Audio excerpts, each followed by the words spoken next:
Hello, all my beautiful heart healers. This is Harriet. I hope y'all are having a great day and have been having a good week so far. I want to take a minute personally to thank my listeners. Thank you guys for listening, and I really appreciate it. And some of you have messaged me or written me emails, and I just want to take this moment to just tell you thank you so much for taking that time to reach out and say something to me and give me that encouragement. It means a lot, and it's helpful and awesome for me to know that when I do this, that it actually does help y'all. And that's all I ever want to do. I want to be able to be however much of a light I can be, just help out wherever I can. And this is a subject that I know some things about. And like all of you, you could do your own podcast. But I just want to tell you how much it means to me. So thank you from the bottom of my heart for all the kind words and encouragement, and for just letting me know that, hey, this podcast has touched you, has touched your heart, and has helped you a little bit. So that means the world to me. It means everything to me. Today we are going to talk about when you love an empath. So this is going to be, yes, for empaths, but also mostly for those who love us. So maybe some folks out there can get some understanding, and they'll realize that they are not alone in their frustrations with us sometimes, but also that they are with people who love them very deeply. So, and I want to go ahead and say too that after this podcast, I'll have like a little Christmas message. I want to wish everybody Merry Christmas and have a blessed Yule and whatever holidays that you celebrate, Hanukkah, Kwanzaa, whatever you celebrate. I hope you have a wonderful one. So I'll have a short message then, and then I have something planned for New Year's, and then after that I'm going to take a little break, a little hiatus, and probably come back in about a month or two. And when I do, I'm thinking I might focus on maybe some other things like life issues and things like that we find ourselves in. So, and if you guys can tell me what you think about that, if you like that idea. So I'm thinking might be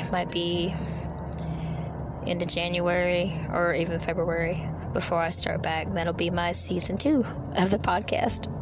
So with that, I'm going to get started now. When you love an empath. Empaths will probably very likely frustrate sometimes people who are not empathic.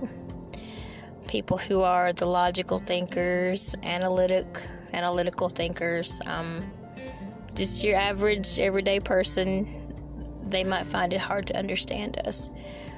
How they can love someone so much and be frustrated by them so much at the same time. At least that's what my husband tells me. And I know he's right. I'm like, well, that's okay. You frustrate me too. But it's all good. It's all good in the hood. That's the way it is. But yeah, empaths have that tendency, like I've mentioned before. We take things to heart very, very much because we feel things deeply. We feel everything deeply. We feel criticisms deeply. We take things to heart. And we have that tendency to want to just kind of be by ourselves a little bit sometimes. We can tend to draw back into our shells somewhat when we feel overwhelmed by either other people's emotions, if I can talk, other people's emotions or our own emotions. We are not always going to be those people that want to go be part of a big group or a gathering. And if you're, a person who is, that might be frustrating for you to realize that you are with someone who doesn't like those things. I would prefer just, myself, quiet night in with my husband or my husband and my daughter. I'm good with that. I don't care to be out, like, going to parties and being around lots of people and stuff like that. I mean, a small group of friends is good for a little while, but even after that, it's enough for me, and I'm ready to go back to my little safe haven. Yeah, there's going to be times when people who are not empathic probably do have a little frustration with us, even though they love us. But here's the flip side. You will not find anyone who is more loving, more considerate, more caring and giving with their partners than an empathic person. Because when we love someone, we love in our relationships the same way that we take life, with all of our feelings, all of our heart. We hold nothing back, and we are an open book. I would venture to say, at least the ones that I've known, we are not about being deceitful or lying or anything like that. That the very thought of being unfaithful or being cruel is just abhorrent to us. It's just an alien thing. When you're with someone who's empathic, then those are things that you are not going, I would say, I don't think you'll have to worry about those things. You're going to be with someone who not only doesn't forget your birthday, but will do everything they can to make sure that every birthday is the best birthday that you can have. If you are not happy about something, they will do whatever is in their power to make you happy, because they love you so much that they can't bear to see you unhappy. They will go out of their way to do whatever they can for you. They will bend over backwards. They will put themselves in situations that would not be of their choosing, even, just because they want to see the one they love happy.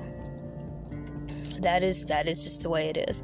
We put our loved ones, our relationships, really so high up on the scale and everything else is going to come second to that. So if you are fortunate enough to have an empath in your life that you love, you are a lucky person, because you are loved. I can guarantee you that. You are loved probably beyond what you even realize. And yes, you're going to be frustrated with their emotions, with them being too emotional or being overly sensitive. And yes, there's going to be times when you wish that they were more group oriented like you were, because remember, you might be 1 on 10, but they're 1 on 1. And while you're wanting to be in a group of a lot of people, their concern is that they're with you. So, there might be little issues here and there. You might not understand why they cry over the commercial that comes on TV with the puppies and the kittens, or where the same movie that they've seen 10 times and they know how it ends, how it still makes them cry. You might not understand why you can watch a horror movie and it doesn't faze you, and for them it's just even though they know it's a movie, those kinds of things are disturbing to people who are very emotional. Seeing terrible things happen to other people, even when you know it's not real, it's just that disturbing. So there's going to be a lot of times when you guys hit that wall, and where the person you love is one way and you are another way. But like I said, you won't find anyone that's more loving. And that person, when they say that they love you forever, they mean it. They're not just They're not just saying pretty words. When they say that they love you heart, mind, soul, and body. There is no doubt. You don't have to worry about them lying to you, because we are terrible liars.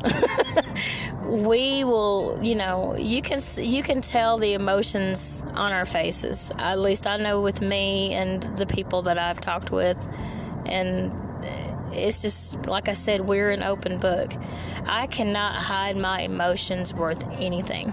I have tried, like if something is bothering me and I tell my husband it's nothing, all he's got to do is look at my face. He's like, yeah, that's not nothing.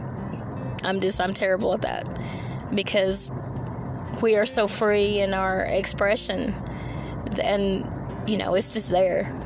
If we are happy, you're gonna know it. We're gonna be dancing and singing, and at least with me, I put together stupid little rhymes and lyrics and make songs out of nothing.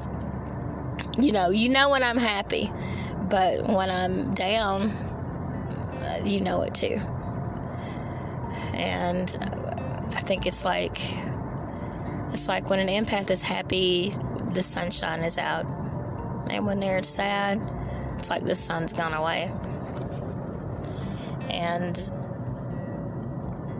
and especially even, if we're not sad, but if we're around someone that's sad, and when we've grounded and gotten rid of our negative emotions and that kind of thing, it's different when you are with someone that you are close to, because it is really hard to block that person out, because they do mean so much to you. So even though you've tried to do everything, you might find that you are still feeling their feelings, and there's not really a lot you can do about that, because that's just love. That's the link of love. It's just the way it is. So yes, we are an open book, and we love completely and fully and joyfully, and are happy to give of ourselves and to give everything that we can.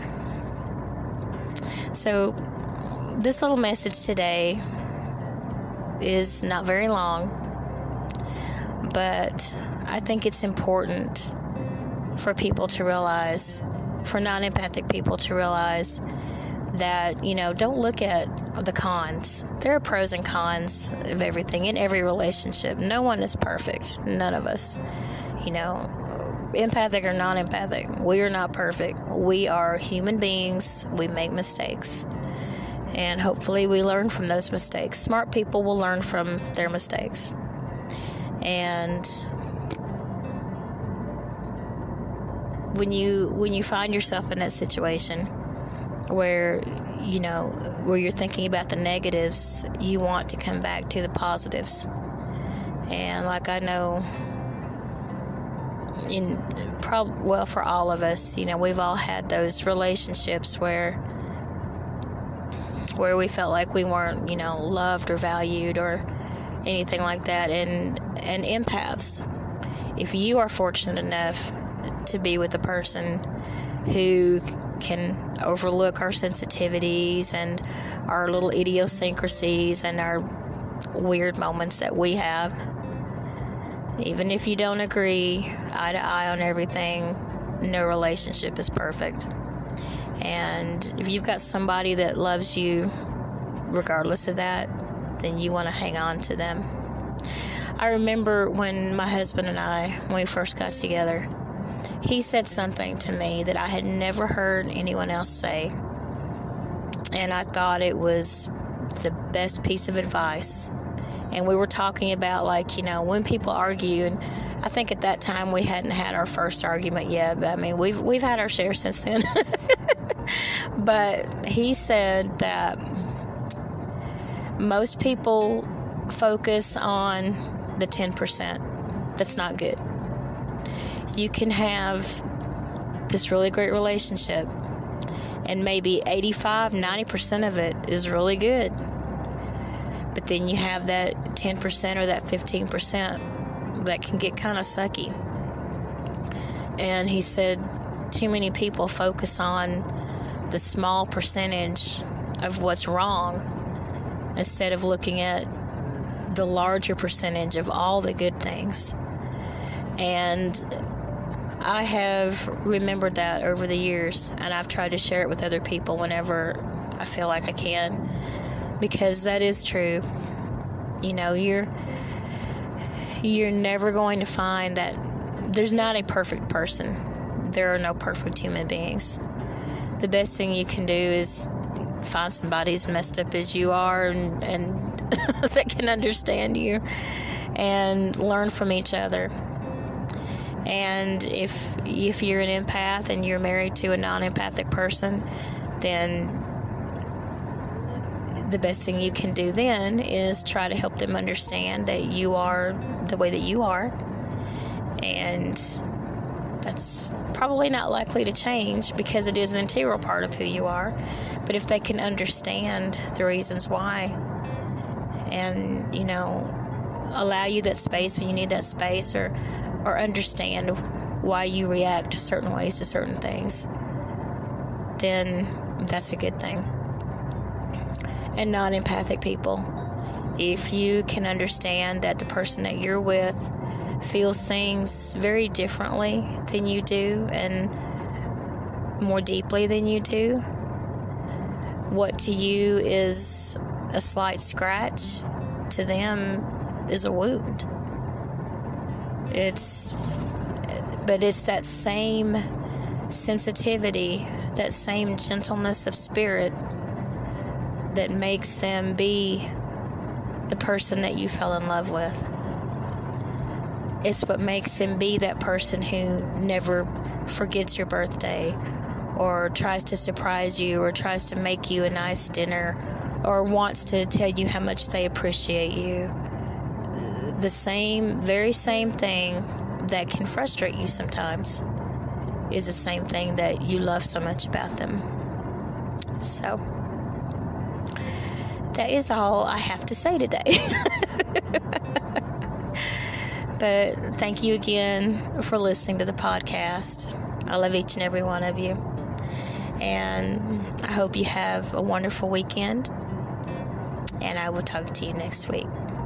Love y'all. Lots of hugs. Bye-bye.